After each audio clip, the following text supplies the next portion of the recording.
ఇక జనరల్గా ట్రాఫిక్ సిగ్నల్ను పాటన చేస్తారనంటే మేము బరాబర్ చేస్తామా ట్రాఫిక్ రూల్స్ అనుడు మాత్రం చాలా తక్కువ మంది అని చెప్పాలి డౌట్ అనుమానంతో. ఎందుకు అయ్యానంటే ఎవరు ఎట్లా పాటన చేస్తారో ప్రత్యేకంగా మనం చెప్పేది పని లేదు. రెడ్ సిగ్నల్ పడంగానే జంపు చేస్తారు, జీబ్రా లైన్ దాటి అవతల ఉంటారు, రాంగ్ రూట్లో వస్తారు. పోలీస్ సార్ జర అట్టు దిగిండే అనుకో ఇద్దరు ముగ్గురు నలుగురు కూడా ఎక్కిపోతుంటారు కదా. ఇక ఇట్లా రూల్స్ను బ్రేక్ చేసి ట్రాఫిక్ రూల్స్ను పాటించడం వాళ్ళ కోసానికి అని చెప్పి కొత్త రూలు అమల్లోకి వచ్చింది. ఇప్పుడు ఈ రూల్ ఇంటే పక్కా మీరు పాటన చేస్తారు ట్రాఫిక్ రూల్స్ను.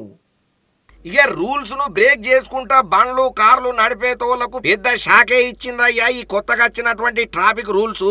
అగో ఏమయ్యా మాకు తెలియని ట్రాఫిక్ రూల్స్ అంటారా? ఇప్పుడు నేను చెప్పబోయే కొత్తగా వచ్చినటువంటి ట్రాఫిక్ రూల్స్ ఇంటే మీరే షాక్ అవుతారు. ట్రాఫిక్ రూల్స్ లో మార్పులు చేర్పులు గట్టిగానే చేసిందయ్యా సర్కారు. ఇక మొదట్లో ఎవరన్నా మందు తాగి బండి మీద డ్రంక్ అండ్ డ్రైవ్ లో దొరికిండ్రే అనుకో 10,000 జరిమానా 6 నెలల జైలు శిక్ష ఉంటుండే కదా.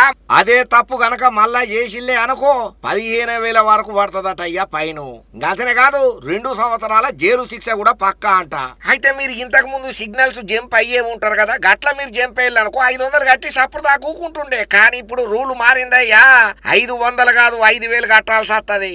ఏదేమైనా స్పీడు పోలీసు సార్లు ట్రాఫిక్ రూల్స్ ఎట్లా చెప్పినాయో గా లిమిట్లనే పోవాలి తప్ప మా తాన కారు ఉన్నది బండి ఉన్నది మేము పెద్ద బులోరో వేసుకొని తిరుగుతాం బై బై గై గై అంటే మాత్రం జేబులకు తూట్లు కాదు ఉన్న జీతం మొత్తం తీసుకుపోయి ట్రాఫిక్ చలాన్లకే పెట్టాల్సి వస్తుందని చెప్పి నోరేలే పెట్టబట్టిండ్రు ఈ ముచ్చటరికైనా ప్రతి ఒక్కరు.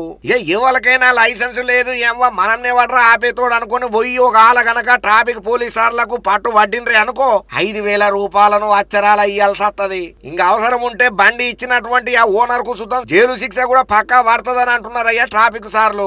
ఇంకా అంతనే కాకుండా మన బండ్లకించి వచ్చే పొగను నియంత్రణ చేయనీకే PUC సర్టిఫికేట్ పక్కాగా ఉండాలట. మీ దగ్గర అది లేకపోతే దగ్గర 10,000 రూపాయల జరిమానా 6 నెలల జైలు శిక్ష కూడా ఇది ఇస్తారట. ఇంకా అంతనే కాదు మాదే ఉన్నదిరా పై బండ్ల మీద మేమాడబోతాం కార్ల పోతాం నిమ్మతంగా అనుకుంటే సీటు బెల్ట్ పక్కా పెట్టుకోవాలి. నువ్వు ముంగడ కూర్చున్నావా వెనకాల కూర్చున్నావా అనేది ఏం లేదు, పక్కాగా సీటు బెల్ట్ పెట్టుకోవాలి. పెట్టుకోకపోతే 1,000 రూపాయల జరిమానా వేస్తారట.